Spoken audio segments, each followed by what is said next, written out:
Howdy folks, my name is Alex, otherwise known as For the Z, and welcome to episode 70 of the Churner's Digest. As always, we'll start with our disclaimer. I'm not a financial or tax advisor. This is not financial or tax advice. This is for entertainment purposes only, but please enjoy. Thanks y'all for listening. I received I think it was an email, or a comment that was pretty funny. Someone telling me to stop saying stop using filler words. So I'm going to try better. I've kind of just been on autopilot, just getting these out. You'll probably hear more pauses, and it's me trying to not say filler words. So I'm working on it, all right? And having that as a reminder, I said within 2 seconds of starting the podcast. So thank you to you who reached out. Again, there's a podcast aggregator you can use to find the podcast. It has all your favorite sites. Shout out to Heavy Lemon, the intro music, as well as the outro music. They were recently at a concert venue, and there's a link in the show notes as well. For the Patreon, as always, we'll shout out Kung Fuer, Cleed, Dion, Erica, Shu Hui, Daniel, Ricky, Rob, John, Desi, Stan, and Duncan for your contributions to the Cleed tier. Thank you very much. And welcome Lona to the Patreon. There'll be some things we're talking about in here that are Patreon's exclusives. If you want to support me on Patreon, you can go to patreon.com/churchersdigest. Membership starts as low as $1 a month. You can even use some small balance forgiveness waivers. You can charge to your Wells Fargo card and get up to, I think it's $2 for Wells Fargo. So you can use the lowest tier on Patreon and get it refunded by Wells Fargo. So it'll be a free subscription for you. And you're helping me take some money from the banks. Why not? I think that's it for housekeeping. And again, I'm going to try and be honest here and not use filler words. So let's get into it and see how it goes. First, we're starting off with cards. Some sad news coming up here. Actually, some angry news. But we'll start with Atmos.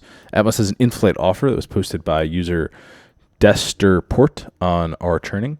They shared that this started showing up in flight 114, but I haven't seen it posted here yet, which is our churning. Official in-flight application link for Atmos Visa business card. The bonus isn't as high as the launch offer of $85K, but it's $5K higher than the current public offer at $70K. And the site is AtmosBizVisa75K. Let's see if it's actually still live. I know there were a few other Atmos links that were live that Bank of America shut down, so I'm curious to see if this one's still going. This one is showing $75K. I don't see the extra $5K. Let me see. I'm not seeing the $85K. Oh, sorry. It's not $85K. It's $5K higher than the current offering, which is $70K. So yes, it is $5K higher. I currently have the Atmos card, the Atmos Summit card, I believe. I haven't really had a use for Alaska miles yet, but I have a bunch of them. I used WSFS to meet that MSR, so that was pretty easy for me. Next, I forgot to cover at the beginning of the episode, but I did my end of year summary for my spend. So if you're interested in that, that'll be at the end of the episode. So you can the show notes will eventually get timestamps. So if you're listening to this later, you can just come back and click the timestamp. But until then, you can just scrub through and just skip to the end, or you can just wait for me to get there. Next, Bank of America's credit score report feature is live. We talked about this, I think, in last episode or maybe 2 episodes ago, where Bank of America was like, hey, we're getting rid of our credit score monitoring in the app and replacing it with like a whole credit score suite or a credit monitoring suite. I fear I'm still going to say filler words, and now that I've called it out, people are going to notice it even more. So I need to stop talking about it and stop using filler words. But they rolled out their credit score and like credit report monitoring. So let me go take a look at it. So if you're familiar with Capital One's credit report monitoring, it looks just about the same. They do a good job of giving you the high-level stuff, and then if you want to drill down into the actual report, you can view each section of the report and as it's like transcribed that Bank of America does with it. It's pretty good. It's basically, if you've ever used like free credit score or annualcreditreport.com, which is available more than annual. I think it's like once a month now or once a week or something.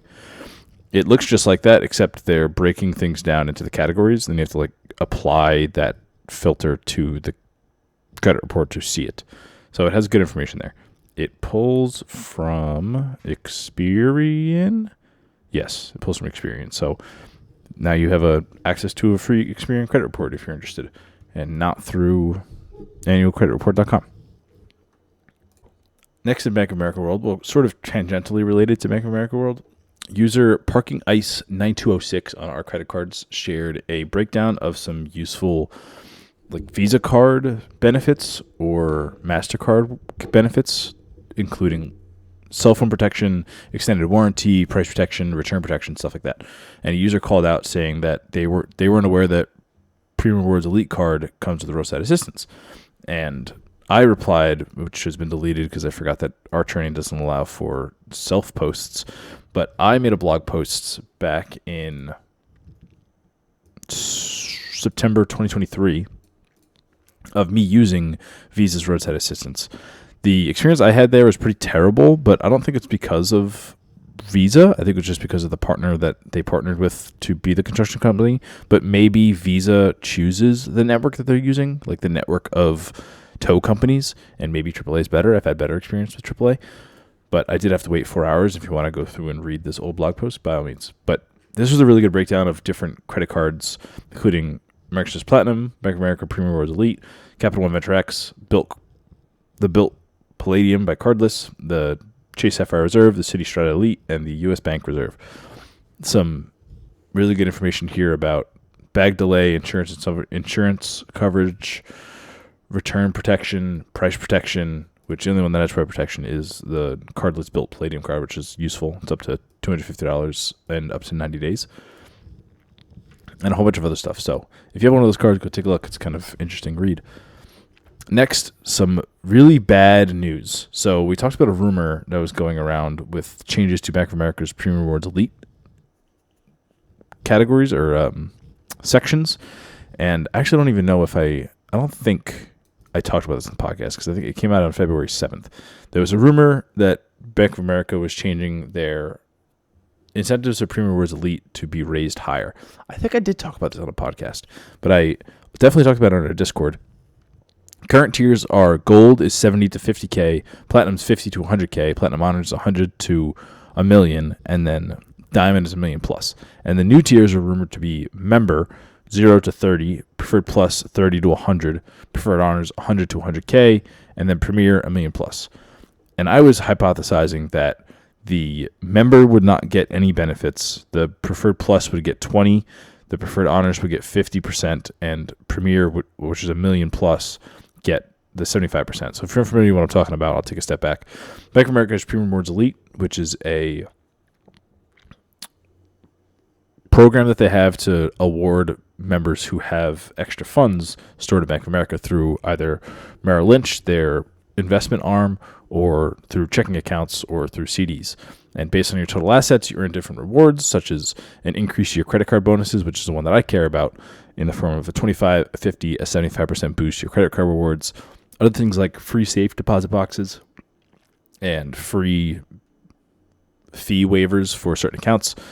And I've had Platinum Honors for a little while now, and that's the one that's 100K to $1 million that gets you 75% additional cash back on your eligible Bank of America credit cards, including customized cash, which goes from a 3% earning cashback card in your category to 5.25%.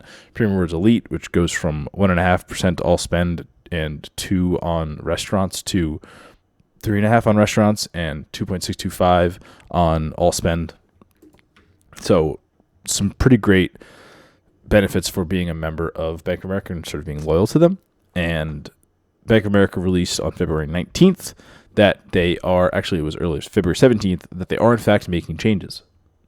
And my hypotheses were just about correct. So the new tiers are Member 0 to 30%, 0 to 30K, which get you 10%. So that was wrong, but they used to have a benefit where you get 10% for having an active checking account. And I think that was grandfathered in, but it looks like they're bringing that back for the Member tier, 0 to 30K, which gives you 10% cash back boost. Preferred Plus, which is 30K to 100K, which is 75% cash back. Preferred Honors, which gives you 100K to $1 million, which is 50% cash back boost. and Premier, which is a million plus, which is that 75%. So they're 10xing the requirement from $100K to $1 million for the 75%, which is kind of insane. In terms of how this works, they're doing a phase-in period, which there was a really good write-up by a user. Let's see if I can find it. Here. So they're giving you some time to keep this. So essentially, if your anniversary month is, let me not read this. Let me read what they actually said. The change will only take effect 3 months after your anniversary date following November 26th. Some people will keep their active status until 2028. Depends on when your anniversary date is. And a great user by the name of Weather Combo on our credit cards did a quick little table that shows the comparison of when your anniversary month is to the last day you'll get your bonus rate. So for those in November, I'm unfortunately in November. So October would be the optimal one because it gives you the most amount of time with the current benefits. But I'm in November, which is, or actually I think I'm in December. So I'm just one off from the worst case scenario. So in November, I will have until March of 2027 to keep earning at my current bonus rate. December gets April 27, February gets May 2027, all the way up until October, which gets February of 2028. So there's a little bit of delay on this. I get about a year and a half of the current rates. And upon my anniversary, which would be November, I can, actually I think it's a rolling 3-month basis. So as long as I maintain this, like if you drop below your current status, you get to keep that for a year. So my optimal time would be in April of next year of 2027. April of 2026. I would no longer have to maintain my 100K with Bank of America because I'm not going to keep it past April of 27 if I don't care about getting my 50% and I want to move elsewhere, which we'll talk about here, an alternative that I might be seeking out. But you get to keep your current tier for a year. So if I want to just maximize my 75% and then leave Bank of America in April, I'm eligible to withdraw my 100K and move it elsewhere and still keep my rewards until the absolute last month that I can. This is pretty terrible. I'm quite upset with this change. I've been banking with Bank of America for, I think, like over a decade. And I definitely have catered my cashback setup to be heavy Bank of America. Like I have 4 customized cash, a Premium Rewards Elite, and an unlimited cash that I plan on going to another customized cash. So I was pretty heavy in that world. And now I'm going to be lowered to 50K. Unfortunately, I don't have $1 million Bank of America to give you. If I did, I would be probably not really caring about my extra 25%. I probably still would be. Let's be honest. I have a podcast about doing this exact thing. But I really hate this. There really isn't much competition in the world out there for similar things. I know Citi has something similar. Citi's a little different as it's not for extra cash back in terms of your credit cards, but it gives you things like Citi relationship tiers where you can get things such as waived monthly service fees, waived fees for non-Citi ATMs. You also get Citi Culture Pass, which is free admission to select museums. You also get things like $145 annual statement credit towards the annual fee of your Strata Elite. If you're in Citi Gold, which is $200 to $1 million, then if you have over $1 million, you can also get larger relationship credit for higher credit cards, as well as like covering the full charge for the Citi Strata Elite, which is $595 for the annual fee. So not a one-to-one, and definitely worse of a program in terms of what benefits are available. So it's really sad to see things like this, man. Like, Bank of America was the gold standard and what I would recommend to everybody. And I hate, since I do things like this, people know that I'm plugged into the credit card space and these bank offerings. And I used to recommend, like, if you remember H&M Bradley, I used to recommend H&M Bradley all the time because they offered additional benefits for depositing your direct deposit there and gave you the best interest rates around. And really got me into this whole like interest rate chasing and trying to maximize my benefits. And I recommended it to friends and family, and then they unceremoniously shut down, which I'm still ticked off about. So I started to stop recommending fintechs and smaller banks and try to recommend more established things. And now something like Bank of America that I've been recommending for a while also guts their program. So is there really just nobody that cares about the consumer and just targeting for the upmarket top spender and screw everybody else. And I think that's just where it's going, which is really a sad state, to be honest, because they forget about little old us who just want to steal all the monies from the banks. One good thing to note, and I don't think it'll last that long, is also hat tip to Cleed for bringing this out first, at least referencing it to me before I saw the Dr. Credit post. The FAQ state that this is for personal only for the changes to the preferred rewards status. And I don't think that's for long. I imagine it'll also be the same as personal, but for now it's remaining separate. And then it got me thinking, does this make the Preferred Rewards Elite just not worth it anymore? Like, I'm no longer getting 2.625% cash back. I'll be getting 2.25% cash back. And my other cards that I have could earn me better than that. We'll talk about it in a little bit. But something that people forget, or that I often forget with my PRE, Premium Rewards Elite card, Bank of America, is you get an extra 20% discount on flights purchased through their portal. So it gives you an extra 20% boost, essentially, to your cash back. So, for example, the 2.625%, if I get an extra 20% boost on that, that brings my 2.625 up to 3.15. So really, you absolutely cannot beat that in terms of cash back. At least I don't know of a way any places that beat that. And I think I did that math right. So even with 2.25, my extra 20% boost gets me 2.7%, so still pretty good. It beats my other card, which is my other alternative, which I currently have, which is the cardless Coinbase card, which gives me 2.5% back in the form of Bitcoin, which is, like, maybe you're not interested in that, but it is another alternative, and we'll talk about it more later. But additionally, I saw user Plummet Parent on Reddit for under a thread called Bank of America Premium Rewards Elite, still the best card on the market, and they referenced that the 20% discount can also be booked outside of the portals in a way. And I was like, that's interesting. I haven't heard that before. And reading through the thread, the user originally said, where is this? Full context. This time I'm having the statement myself. I like the ability to book any airline flight logically as long as it's through the portal or available or unavailable, and you can do the phone call workaround. But the nerf has made me start to consider alternatives, and then go on and talk more about alternatives. And I hadn't heard about this phone call workaround, and a user quoted that and said, "How does the phone call workaround work? What info do they need to process the request?" And the user responded and said, "Just call them up, tell them you found a better price. They will double check the exact itinerary and if you find a lower price elsewhere, they can ask you to book that while you're on the phone with your Premium Rewards Elite card and then reimburse the miles and a 20% discount. This is just amazing." I hadn't heard that before, and that's pretty awesome. And another user responds and says that for flights like Southwest that aren't available on the portal, you can have any flights that you don't see on the portal, you can book by calling. Southwest, they'll book for you. Other airlines, you can book yourself and they'll reimburse you. So that's pretty awesome. Didn't know that. I've booked flights before that have been more expensive on the portal just because I know I'm getting the 20% discount. And I've had to book flights directly outside of the portal because the flight I wanted wasn't in the portal. So now I know I can just call them.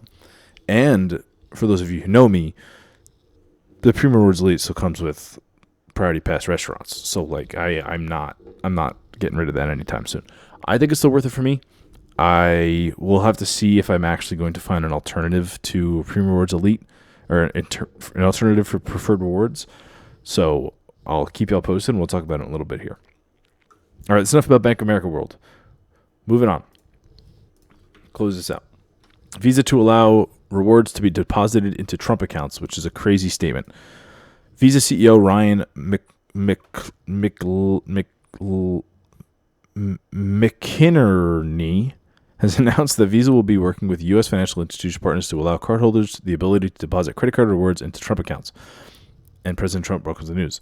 Trump account is a 530A account that was authorized into law by the One Big Beautiful Bill Act. Funds cannot be withdrawn before January 1st in the calendar year. A child turns 18, it has more restrictions and less tax advantages than other accounts such as a 529. The main advantage is that deposits will be made for some people. Federal government to deposit $1,000 for U.S. children born between 2025 and 2028. Michael and Susan Dell to deposit $250 for children born between 2014 and 2024 who live in zip codes where the median family household income is $150,000 less. So I guess nice, good benefits. Sure, I guess I'm kind of happy about that.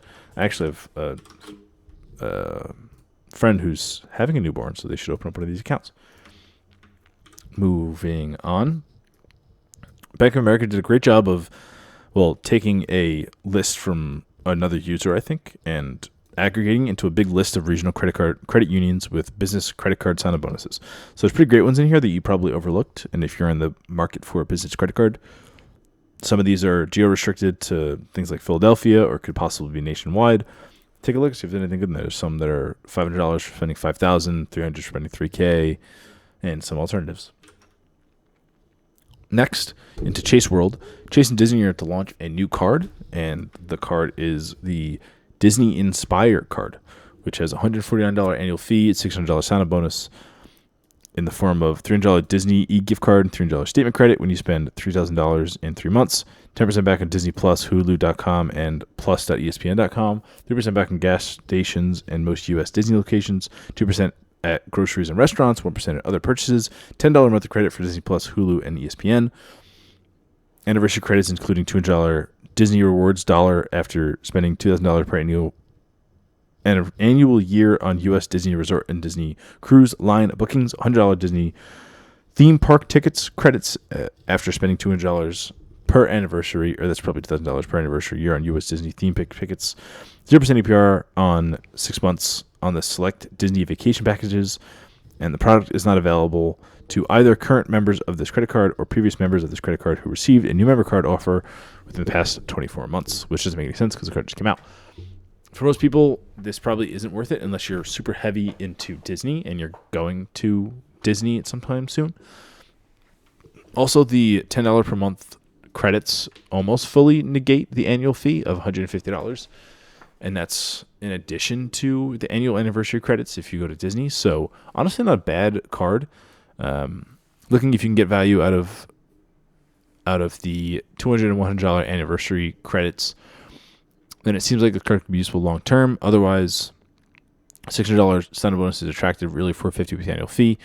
And really, it's less than that because you get $120 from the monthly statement credit for various streaming services, which you probably already have. Next, the Chase Slate card returns 20%, 21-month 0% APR offer. Is this for both balance transfers? Yep, 21 balance transfers, then variable APR of 18 to 28 afterwards. I'm curious. This just popped back up. I know that there was a Chase Slate card. It was removed in 2020, and now it's back. And I'm curious if this has to do with the whole Trump trying to cap credit card interest rates just to appease him and kind of show good face. But we'll see how long it lasts. I like seeing 0% balance transfer cards. I know some people who are having a hard time with credit card debt. It's a great opportunity for them to give themselves a little bit of leeway with their credit card payments. It doesn't solve the underlying problem, but it can forego some massive amounts of debt. Next, we have Chase Southwest personal cards sign-up bonus of 20K to 40K points plus Companion Pass through February 28th of 2027. For Priority, Companion Pass and 40K points after spending 5K in 3 months. Premier, Companion Pass and 30K points after spending 4K in 3 months. Plus Companion Pass and 20K points after spending 3K in 3 months. The synopsis of Dr. Credit's verdict basically says, some people will prefer this simpler offer, but in most cases you'll be better off trying to time the offers to get a longer Companion Pass and a lot more points. Basically, there's sometimes they offer 85,000 points for personal cards, 120K for business cards, and you typically need 125K to 135K points to get a Companion Pass. So opening 2 cards organically can get you Companion Pass as well as would be for a longer period of time, because I think you get this year and then all of the following year for Companion Pass if you meet the points requirement, and this would just give it for, it looks like about a year instead of the year plus the end of this year. So keep that in mind. But great offering if you want just simplicity and have a companion pass. Next, we have Chase changing rules around sign-up bonus eligibility for Chase Sapphire Reserve and Sapphire Preferred. I had already talked about this in the last episode because this was published in January, but there's been a small update that I'll read here. Well, the wording of the terms implied that if you previously had a card without getting a bonus, example via product change, you are no longer eligible for the bonus. A recent data point indicates that in practice, the bonus is applying if you never actually got the bonus for this card. In short, in practice, it's likely that the new rule is simple. You get one bonus on each Chase Sapphire card in your life. And others are also reporting that waiting 9 years will satisfy the lifetime restricted, but your mileage may vary. So if you got some old heads out here that have been around for long enough to have received a sign-up bonus 9 years ago, then maybe take a look and see if you're eligible again. Next, this one's shared from Miles Earningburn that there is a unique sign-up bonus for the Chase Marriott Bonvoy Boundless card, $95 annual version for those keeping track at home. 50,000 Bonvoy points after $3,000 and spent in 3 months, and also a $400 Marriott e-gift card instantly upon approval. You also get 2x $50 statement credits after spending $500 in airline purchases, 1x in the first half, 1x in the second half of the year.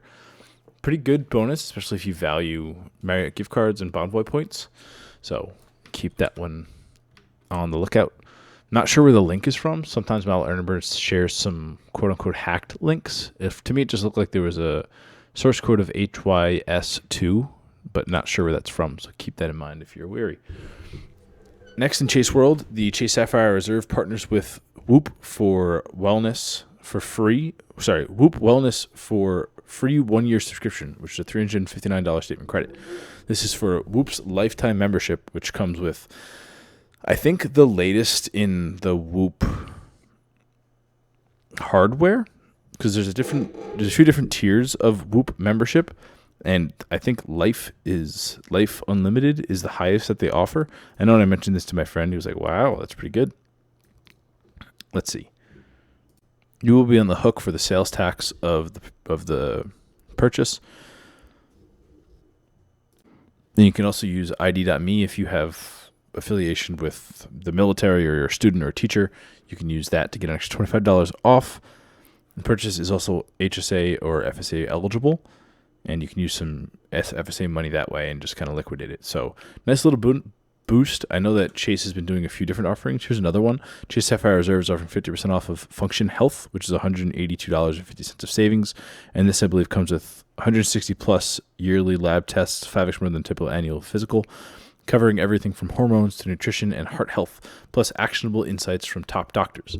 So it's not exactly free, but you get 50% off. So again, nice benefit for Chase Sapphire Reserve customers. It's interesting seeing these come out afterwards. I know that I've personally touted that I think the American Express Platinum is a better deal, but maybe Chase is trying to play a little catch up here. Next in Chase World, Chase is no longer allowing you to redeem your points towards non-Chase accounts. So they sent a message out saying, beginning March 27th, 2026, you'll no longer be able to redeem for cashback deposits from your Chase Freedom, Chase Sapphire, Chase Inc. cards to an account held by a financial institution other than Chase. You continue to redeem for a cashback deposit to an eligible U.S. Chase account or redeem rewards as an account statement credit. I assume somehow this costs them something for them to want to cut it out. It's not great to see this change, but you can still get statement credit. So, and then if your statement credit is negative or statement balance is negative for a long enough time, you can get a refund. So it's kind of the same thing, but I guess it just makes it harder for users to do it themselves.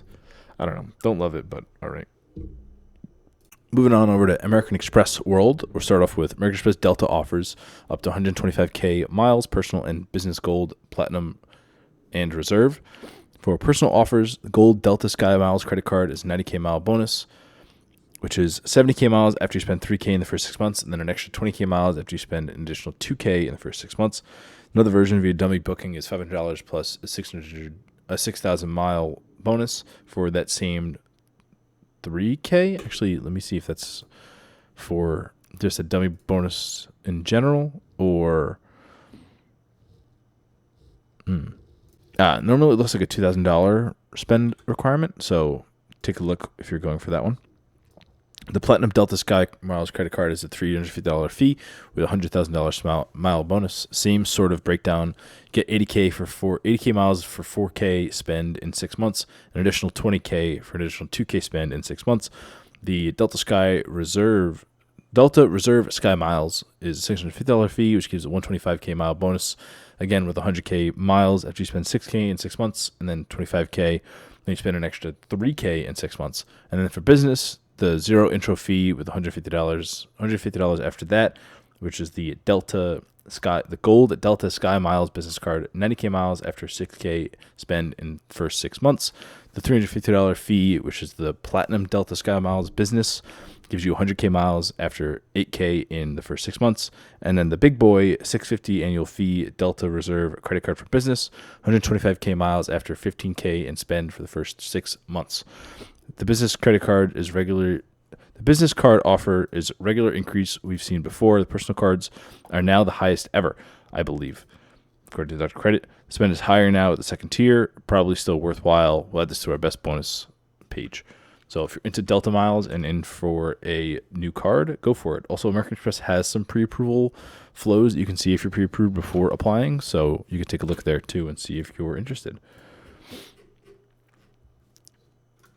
Next, we've got new security lounge access rules announced. So some changes include guests of card members will need to be traveling on the same flight as the card member. That makes sense to me. There will be a new time-based restriction for layovers. You will be able to access the lounge up to 5 hours before your departing flight. Current term state members must arrive within 3 hours of departing flight and present the Centurion Lounge agent with the following upon each visit. This has never applied to layovers on the same day, although some individual lounges already limit you to 5 hours. That credit says, I can't see the first change making a huge difference to overcrowding, but the 5-hour restriction on layovers could make a difference at some locations.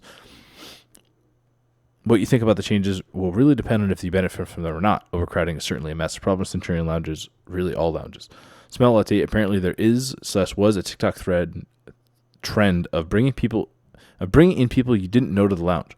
Could explain partially why the same flight restrictions were added. I'd still be surprised. That's crazy that people are doing that. I mean, I get it. I guess it makes sense. You just like bring a friend in, or just bring an airport friend in that you made friends with, and now, hey, you're giving them free access, especially if it's no skin off your back. Hell yeah, why not? I'll join you in. But don't do that. I personally haven't really had super bad experiences with overcrowding at lounges. I've been to Centurion Lounge a few times, and I haven't found it to be like aggressively crowded, but maybe I'm just lucky and I haven't had that. I'm also normally going by myself, not with like a family. So next, user, you are the one for me. We've definitely heard of him before. It calls out some interesting tidbits from American Express's earnings call. Some things include our recent decision to quickly direct marketing investments to our U.S. Platinum products, given the strength we saw towards the end of the year. Could be alluding to higher sign-up bonuses. We're seeing that in our new U.S. Consumer Platinum card, which continues to perform even better than our expectations. Customers' demand is high, engagement is up, credit quality continues to be excellent, and we're seeing no change in retention rates as the new fee kicks in. That's an interesting call out. As of Q4, Millennium's Gen Z customers now make up the largest share of the U.S. consumer spending, and they remain the fastest growing cohorts. The average age of the new customer is 33 years old on the U.S. Consumer Platinum card and 29 on the U.S. Consumer Gold card. Although the overall number of new cards is down versus quarter 3, we reallocated market dollars away from lower cost cash back products to Platinum, and Platinum new acquisitions were up significantly. In fact, the percentage of fee-paying customers for U.S. consumer is up 8 percentage points year over year. For 2026, we planned for investment levels to continue to be high with a record of technology development.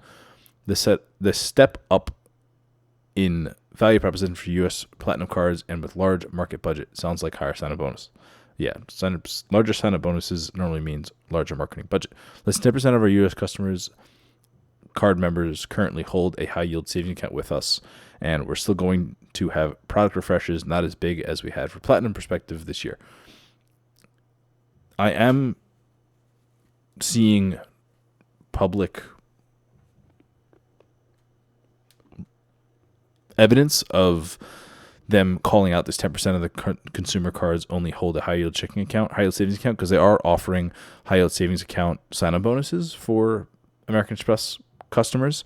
So keep an eye out for that. They are spending some money there to try and get their foot in the door for you, because they want to be your one-stop shop for banking. So might as well get you as a savings account too. Next, we saw American Express has a Plum card sign-up bonus, which I think is the highest they've ever offered, which is a $500 bonus after $15,000 in spend, but the $250 annual fee is not waived. So not really worth it, but we haven't really seen a bonus for this card since 2022. So figured I'd call it out. And finally, into Platinum World, the American Express Platinum card increases the spend requirement to $12,000. The spend requirement to get a sign-up bonus on the consumer Platinum card from American Express was always $8,000 in 6 months, and we've now changed it to $12,000 in 6 months. Referral links have been updated as well to the new high spend requirement. Apparently, there's a no lifetime language offers, which still have $8,000 spend requirements, which is pretty crazy. And it looks like the Charles Schwab Amex Platinum does not have the $6,000 spend requirement just yet, so it would be a good time to get your foot in now if you're looking for a lot of membership reward points.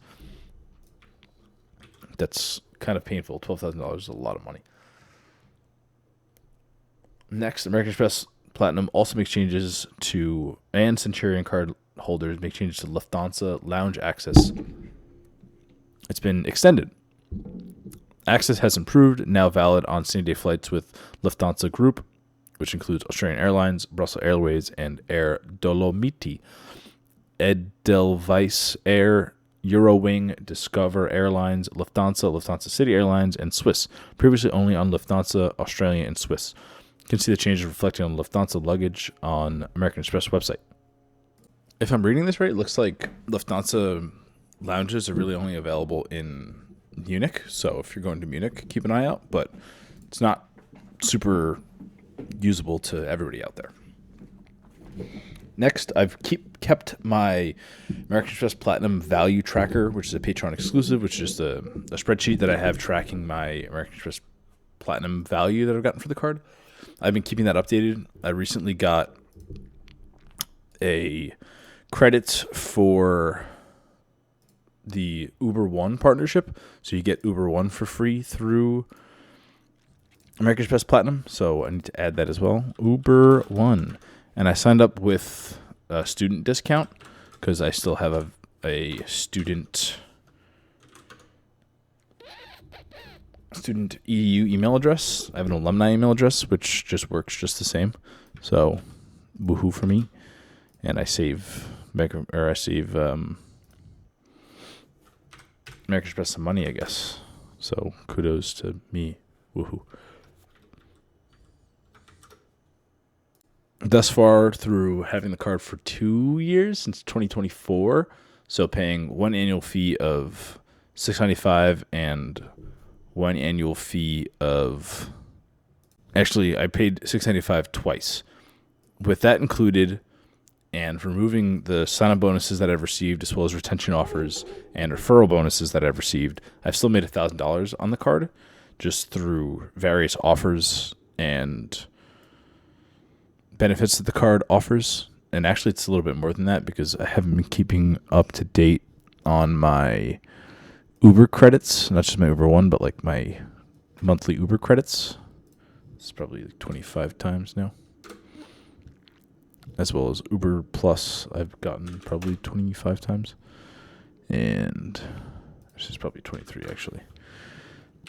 And I also get my streaming subscription for free, which is now up to $25. And this I've probably gotten like 12 times. Yeah, so we're well over $1,000. Not well over, but we're a little over $1,000 now. So the card can definitely make sense for you if you spend a lot in the areas that they give cash back for and give credits for that you're already spending. Next, sad news on American Express Platinum card. Previously, the incidental airline credit would count for loading your United Travel Bank. So the card comes with $200 in incidental airline credits that would be reimbursed to you. Previously, you can just reload your travel bank twice for United with $100 each, and you would get credits for those. But that's apparently not working for anymore. It did work for me earlier this year in January, but this is a post as of January 5th or February 15th, and it is allegedly no longer working. So that's sad to see. But there are some alternatives. I think like Alaska still works, and I think Delta Airlines user reported that select Delta Airlines booked Delta flight for around $250, paid with a $50 gift card, remaining American Express Platinum. Transactions posted, $200 flight credit tracker moved to $196.81. And a user on February 21st, which is 3 days ago from today, said that a United Travel Bank, that's for Premium Rewards Elite. This is not for, why are you commenting that here? On the American Express Platinum in Delta Airlines credit, why are you commenting that on the whatever? I'm curious to see if the Hilton Aspire credits work towards Travel Bank. AI Gemini says that they think it'll work, according to a comment. Someone just did it on February 15th for the Aspire card and got the credit 3 days later, so I'll have to do that myself. I don't think I've been using that benefit for my Aspire card, which I definitely should be, because it's just a waste of $50 every quarter. But that's sad to see. And then finally, well, actually, there's a few more things here. American Express is discontinuing Global Pay, which is, I don't even know what it is. Global Pay is a foreign exchange payments portal that allowed you to earn membership rewards points. Normally the fees would dwarf the rewards earned, but sometimes they offer targeted bonuses. So that's gone. Okay, cool. Bye, I guess.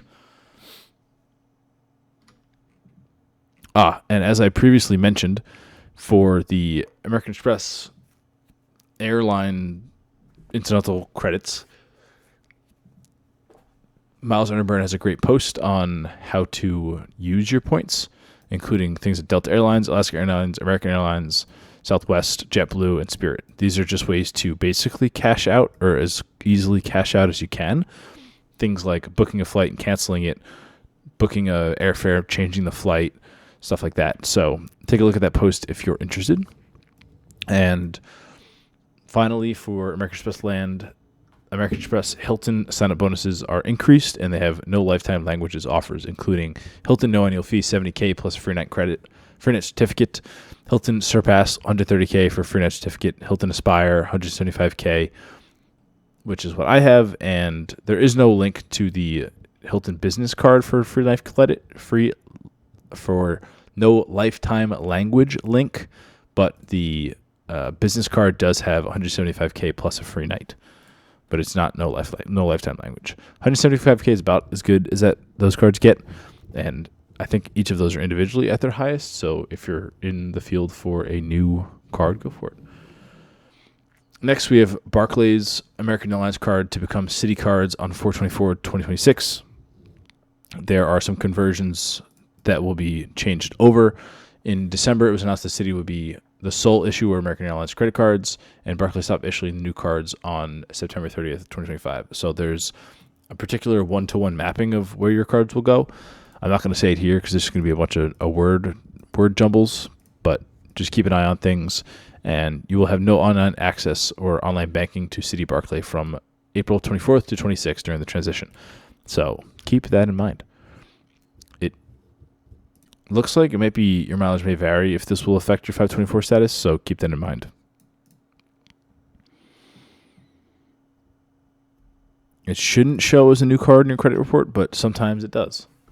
And then additionally in Barclays, the JetBlue Plus card has a 75,000 point bonus, which is an improved bonus specifically when you use the in-flight link and use code 50 or 06410, which is also a decent card to go for if you're looking for a credit card. There's an $80K offer on the Premier version, which has a higher annual fee.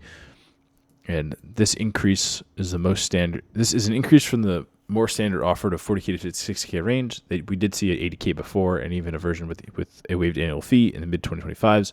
So this is by no means a best time ever offer, but a decent offer nonetheless.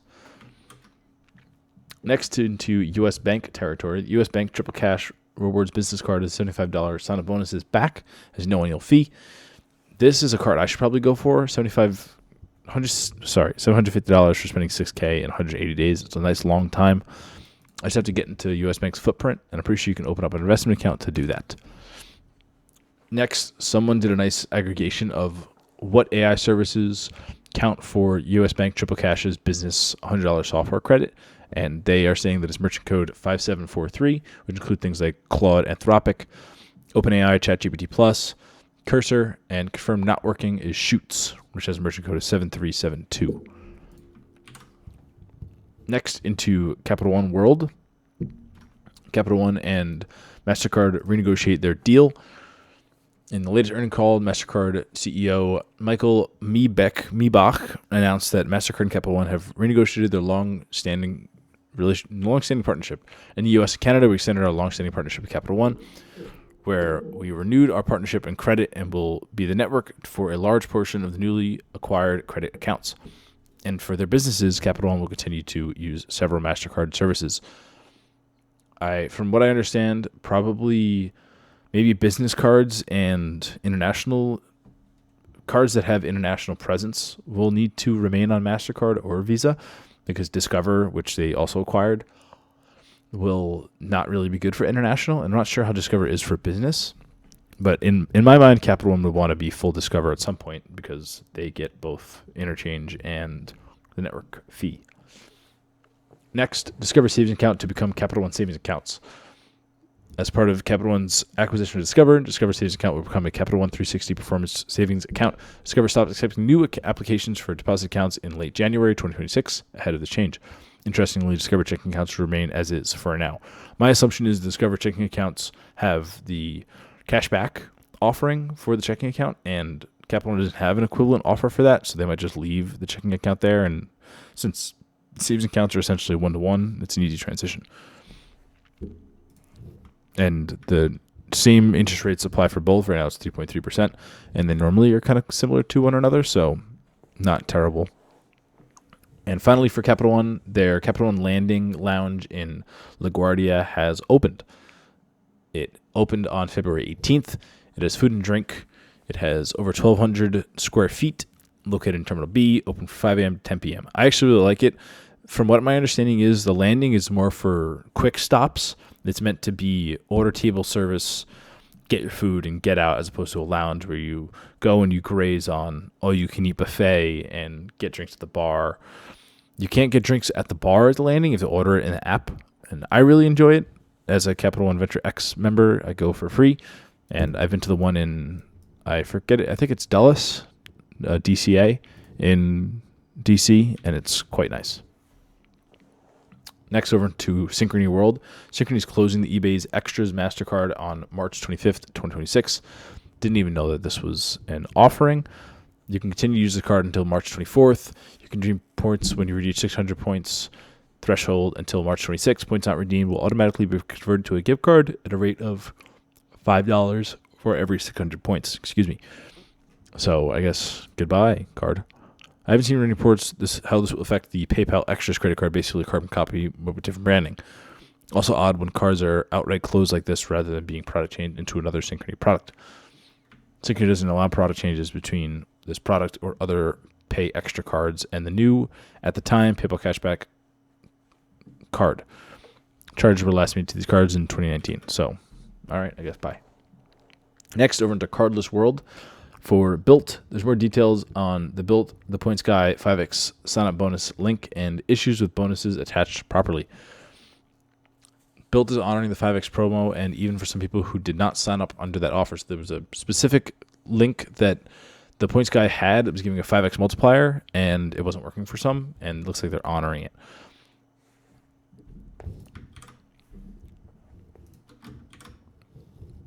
Next, user by the name of Parts Unknown, which you've definitely seen before, reports that the Built Palladium card has a mirror finish and weighs in an impressive 20 grams. For reference, the Amex Plat mirror finish is an underwhelming 17 grams. Now you know.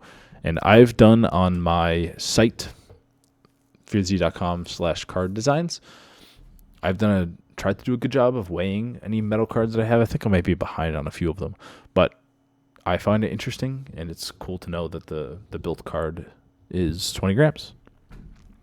Next, Built has issues with cards not working, promotions not working, and more. This is the same as I shared before, and someone received a DM from Anchor Jane, which is the CEO of, I think, Built. It looks like reading Anchor's response.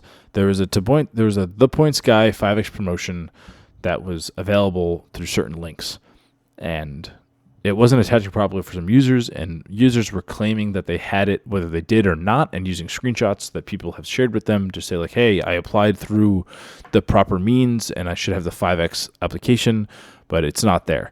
And Built is basically saying we honored some of them but aren't going to honor all of them. According to .credit, their verdict says this whole rollout is a mess. It seems like something seriously wrong has gone on with the Points Guy promotion, as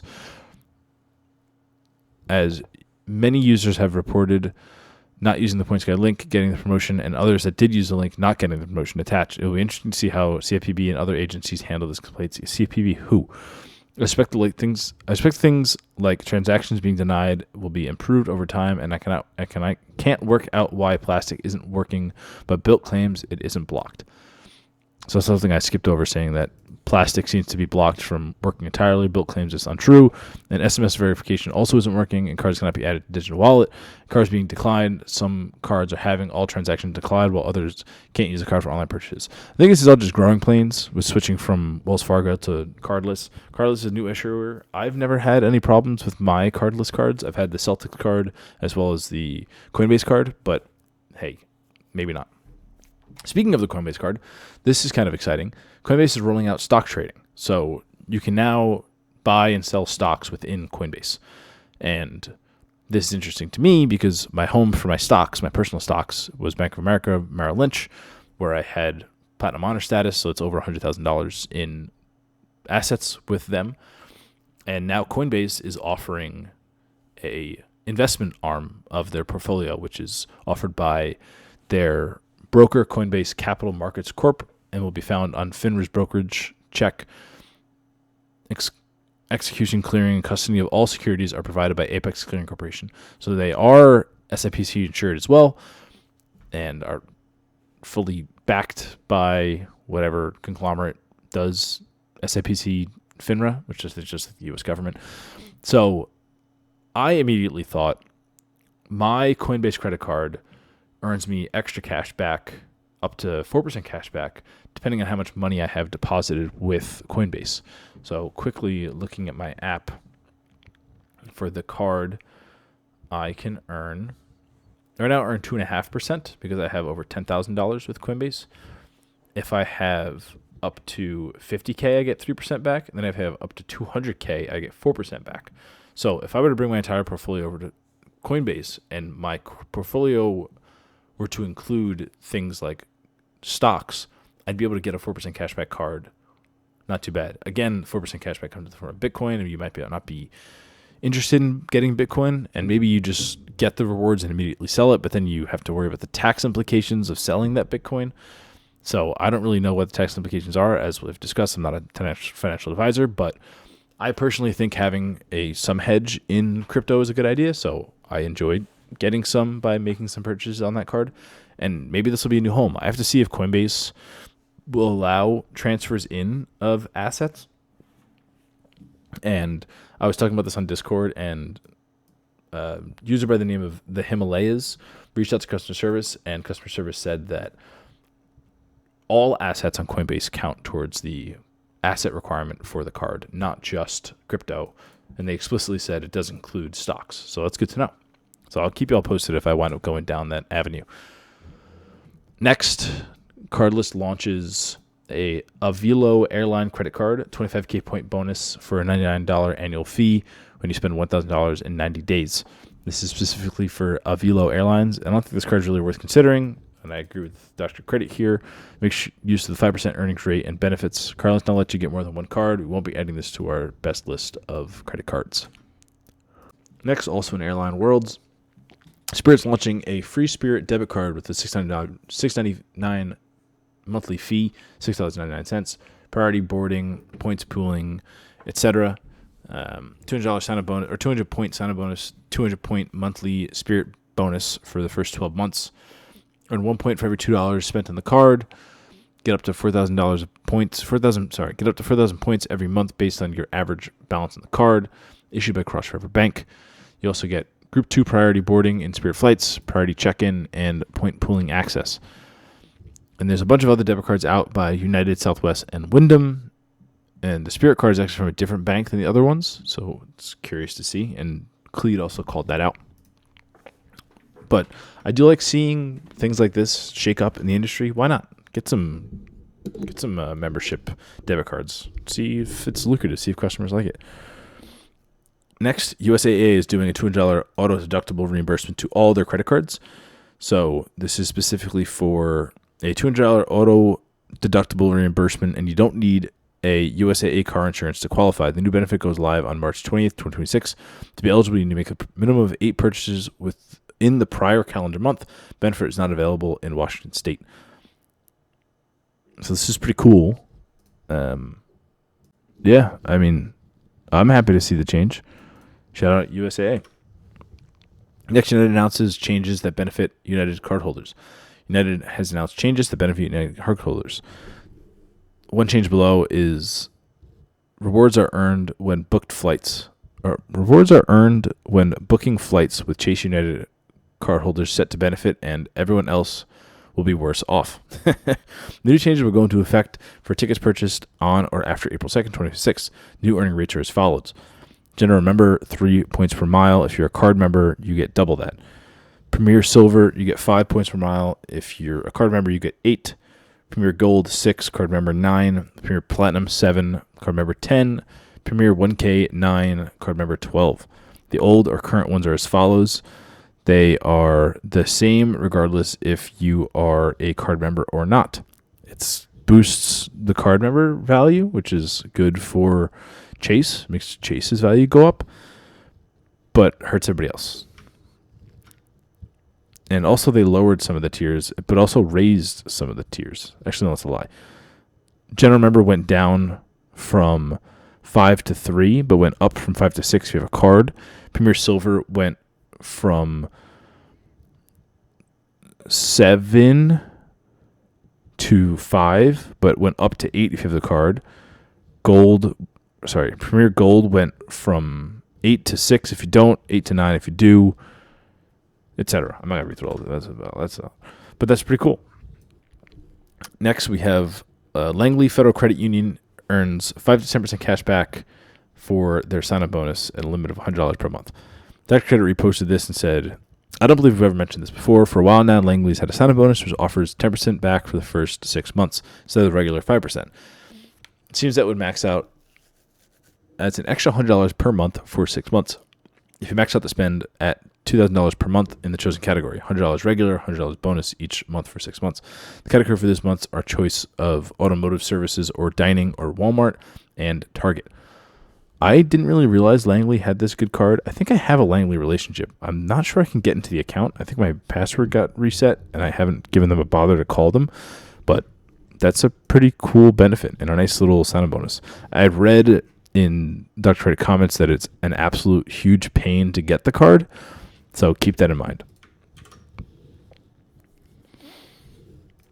And then keeping my tradition here of my credit card sign-up bonus of the month, I would recommend the City Advantage Platinum Select World Elite MasterCard. It's 80K miles with 1K spend, and I think you can just use it's an in-flight code. You can just use the flight attendant, I think 5 zeros, 6 zeros to get that to work.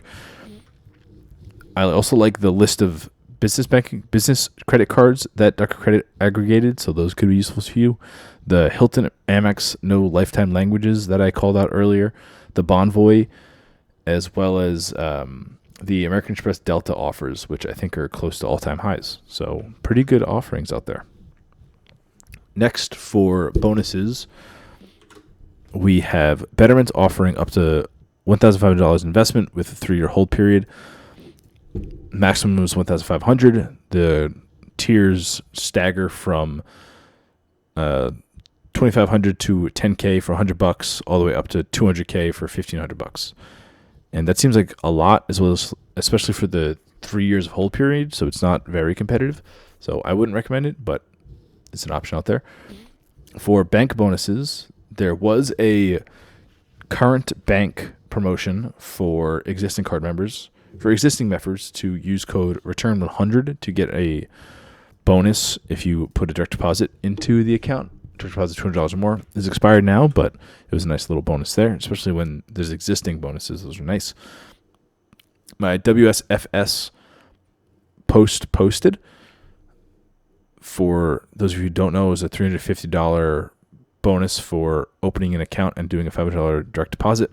I opened the account on May 11th, 2025, and they had a $6,000 credit card funding at the time, and PayPal was an option, which is super lucrative. And then on the 6th of that month, I did a $501 real direct deposit, and then I heard nothing back for a while and just had the account sitting around for a while for all 25. And then I called customer service to close out my CD, and I asked the agent where my bonus was, and they were able to confirm with me verbally that I met the requirements, and they said they'll send a request to the back office to take a look, and I received the credit after doing that. So if you're in the same boat, give them a call and see what they say. Next, OnPath Credit Union Rewards Checking is $150 referral for both parties, and it's now limited to a maximum of 2 accounts per type. When denied for a third, they provide the following via secure message when questioned. Our system indicates that you currently have the maximum number of this type of rewards checking account allowed per member. OnPath Credit Union members limits are 2 high-yield rewards checking accounts and 2 rewards cashback checking accounts. The account referral bonus is $150 per party. So you sign up and you get $150 per party.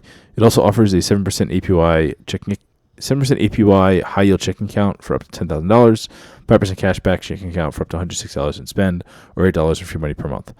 I've done some of this before. An old credit union used to be a part of Atlantic Federal Credit Union in New Jersey, offered 5% cash back up to $10 per month, and it would max that out every month, or I think it was $5 every month.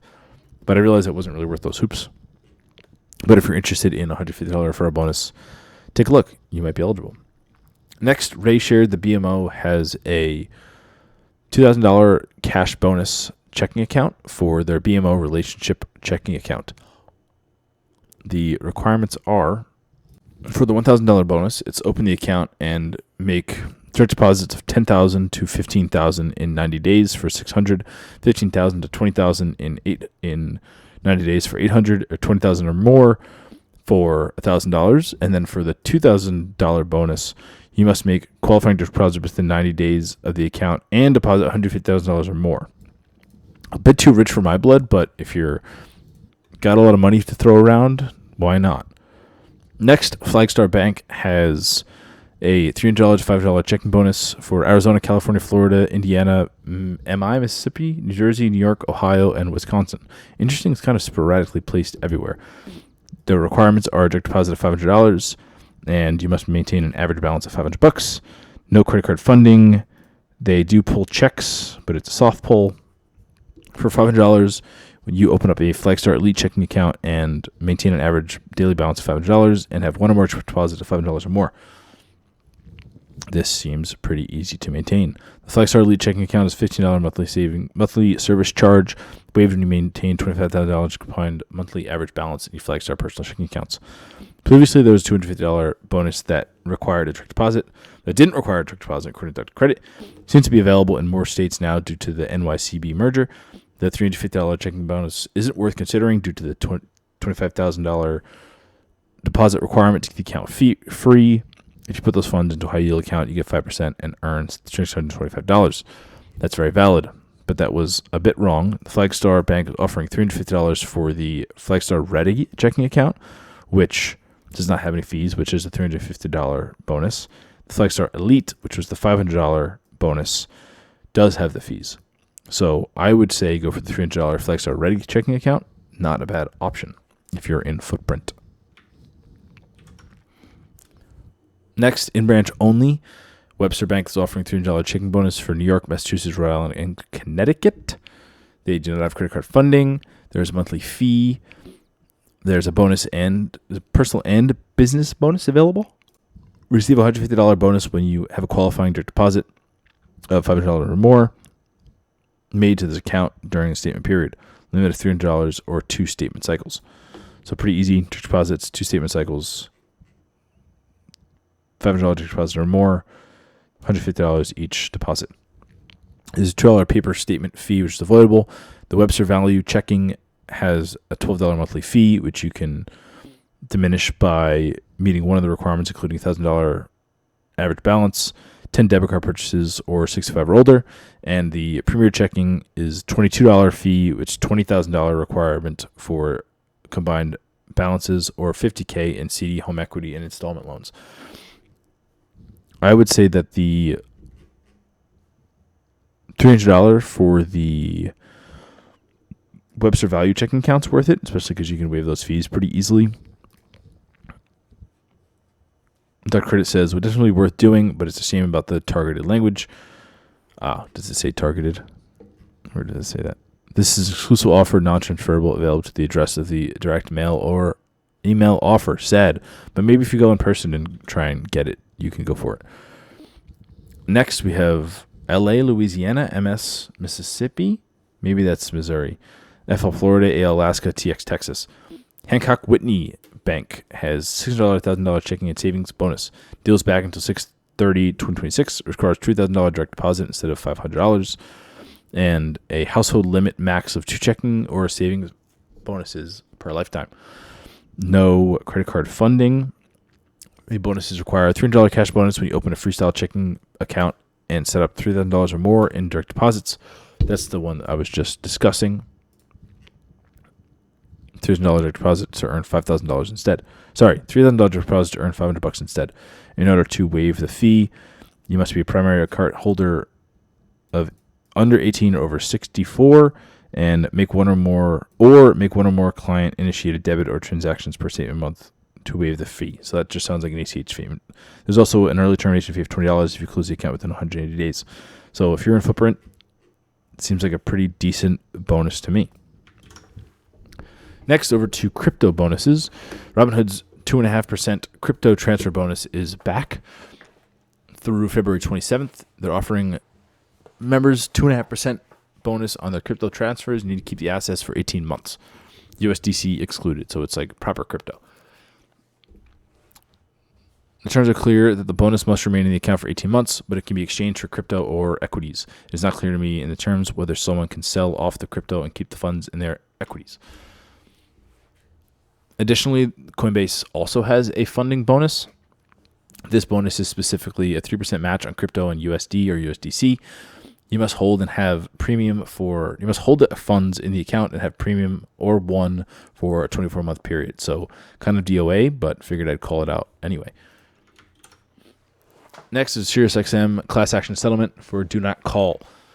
I tried to fill it out and I had some issues and I haven't been able to go through it again. Additionally, Amazon Prime has $2.5 billion settlement, and it's now possible to file a claim without an ID or PIN, and you can file it online. I also am still having some issues with that, but I would go through and do that. Costco is still offering their in-kind gift cards. Mine have been getting canceled recently, my orders. They're at $65 for $100. I think I might have just purchased too many. It's limit 5 per member from January 26th to February 26th, so I may have ordered 5 already. I do give it to friends that have in-kind. And in-kind has been treating me exceptionally well. I still really enjoy the service. I went to an in-kind restaurant for Valentine's Day and had a great time and got like 40% off my meal. So I cannot complain. Next, PlayStation Plus premium membership subscription is available for $100. Looks like for a year membership for a 12-month period. So this auto-enrolls you in auto billings to make sure you cancel. It shows up as a Lunar New Year promotion and possibly only available to users with expired accounts. So it may no longer be available, but your mileage may vary. It's normally $160, and I'm not seeing it anymore listed, so I will mark it as expired. Expired.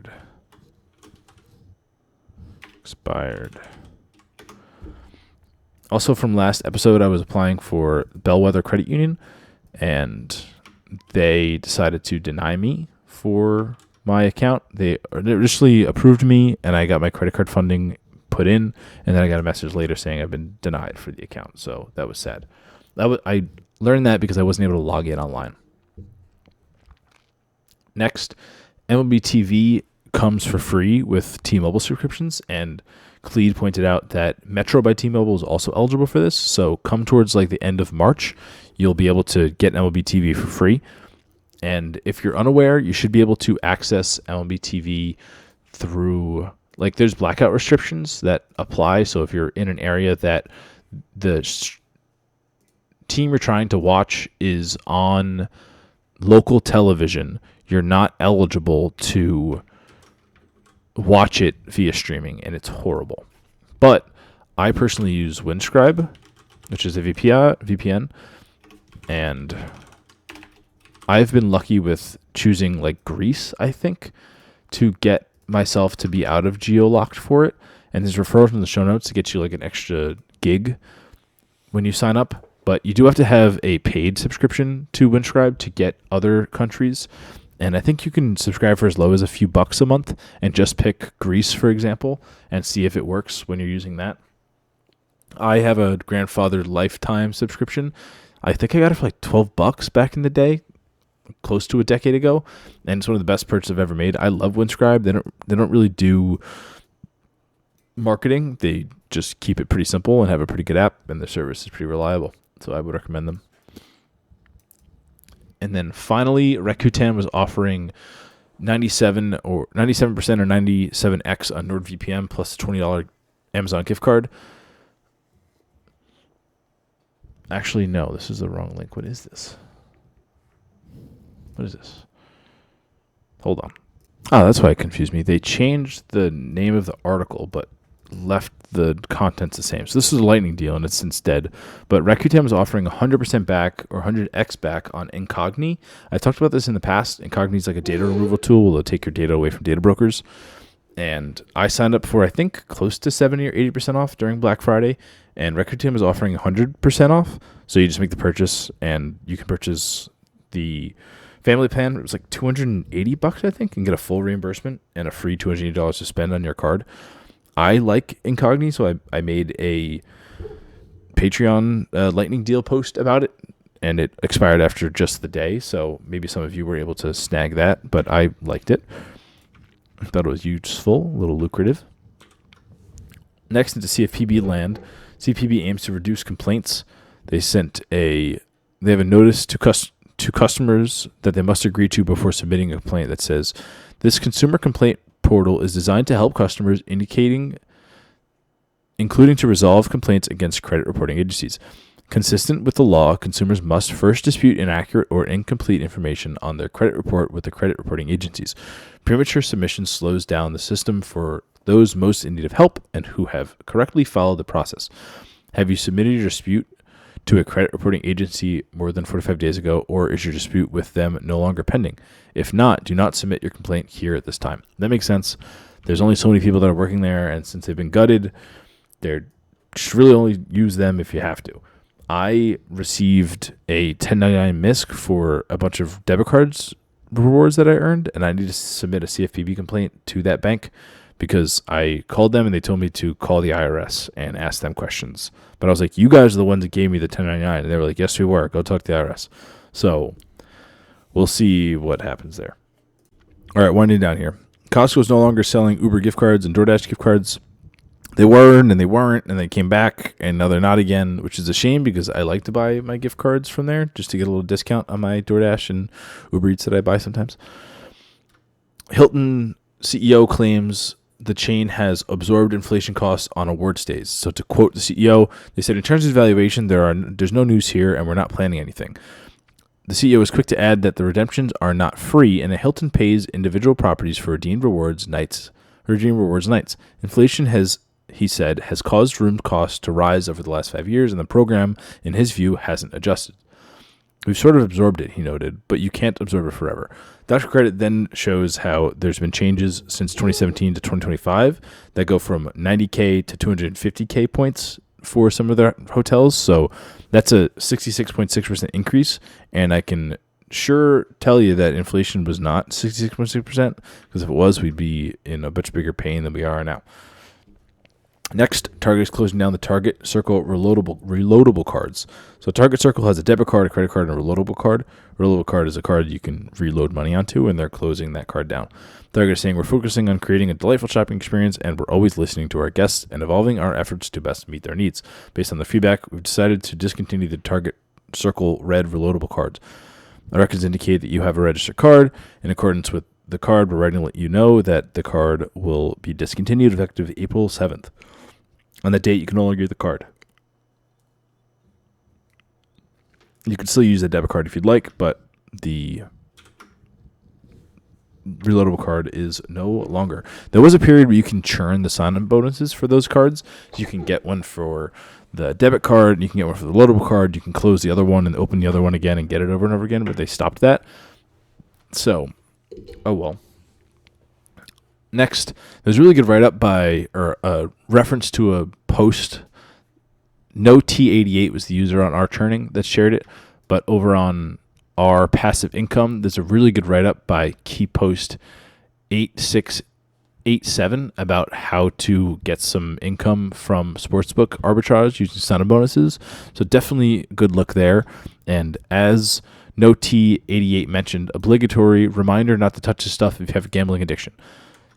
Gambling addictions are real. Don't do it if you will fall into a bad habit, but you could get some pretty easy money there if you have the time. Next, Mr. Beast Industries acquires fintech Step app. So I remember, I'm surprised this isn't Current because Mr. Beast had some partnerships with Current in the past.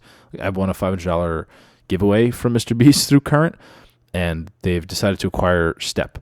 Step app has raised close to $500 million in total, although $300 million of this was debit funding and was valued at as much as $920 million in 2021. Beast Industries previously secured a $200 million funding from BitMine.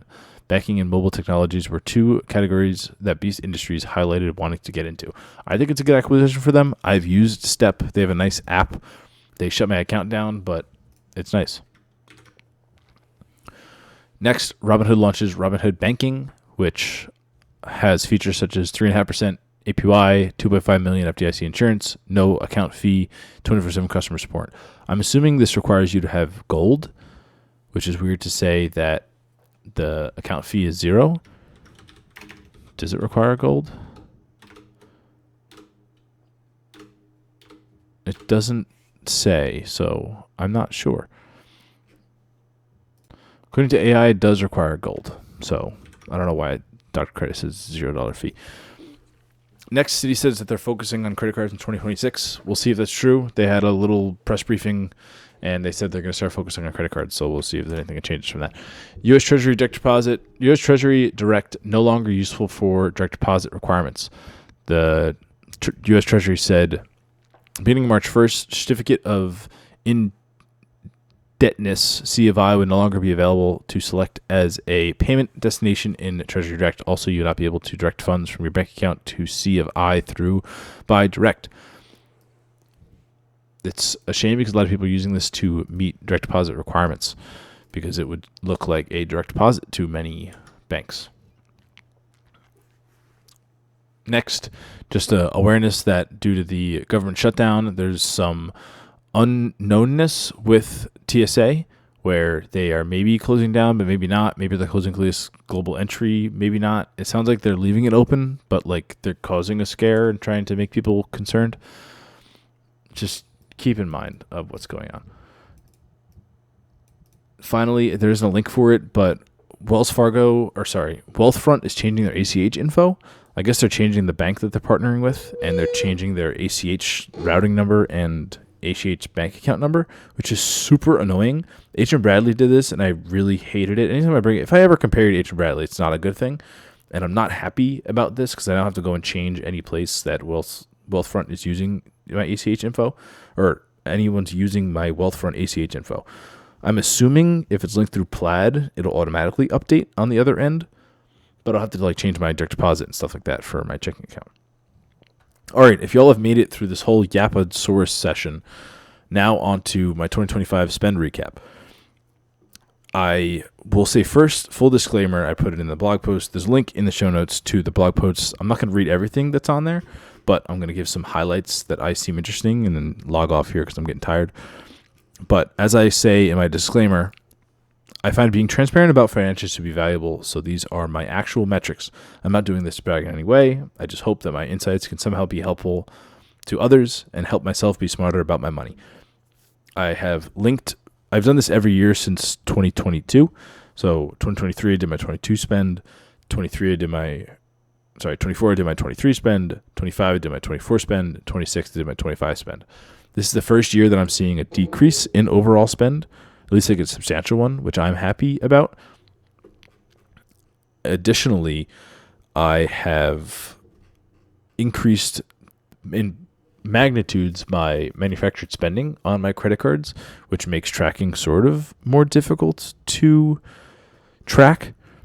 But in terms of my overall spending went down 10%. This is excluding MS because the MS was crazy this year. Excluding that, my overall spend went down 9%. And for those that are unfamiliar with this, I also take into account gift cards that I purchase. I take into account cash back that I earn, so I subtract cash back from my spend. And that's not including cash back that I'm earning from my MS. At least I don't think it is. Let me check to see if I am. So I am including that cash back. I guess that's fine, because the spend's not real, but the cash back is real, so I'm subtracting that.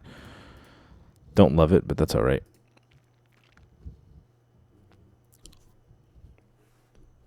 Additionally, my MS year over year is up 1,200%.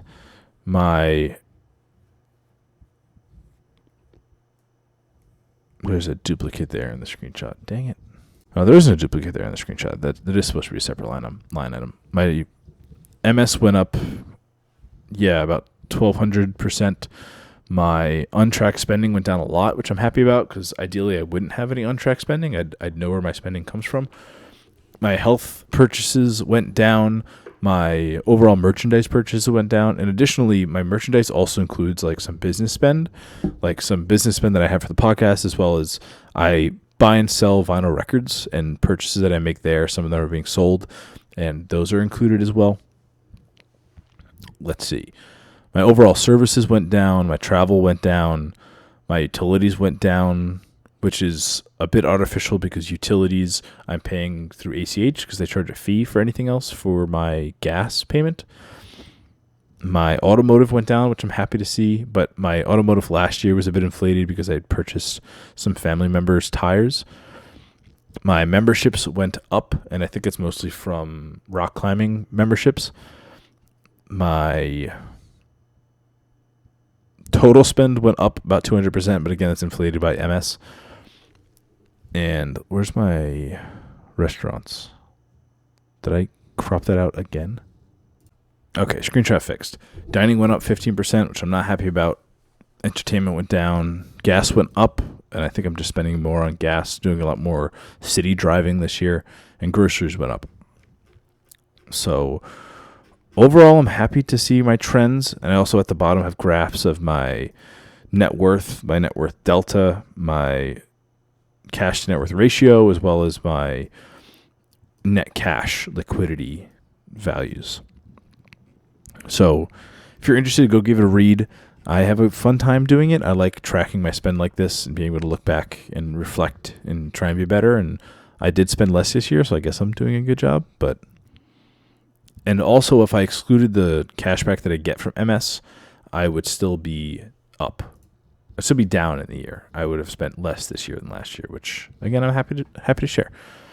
Thanks as always for listening. I don't know about y'all, but Massachusetts got absolutely buried in snow, so have fun snowing and shoveling out there. Stay safe, and thanks always for listening.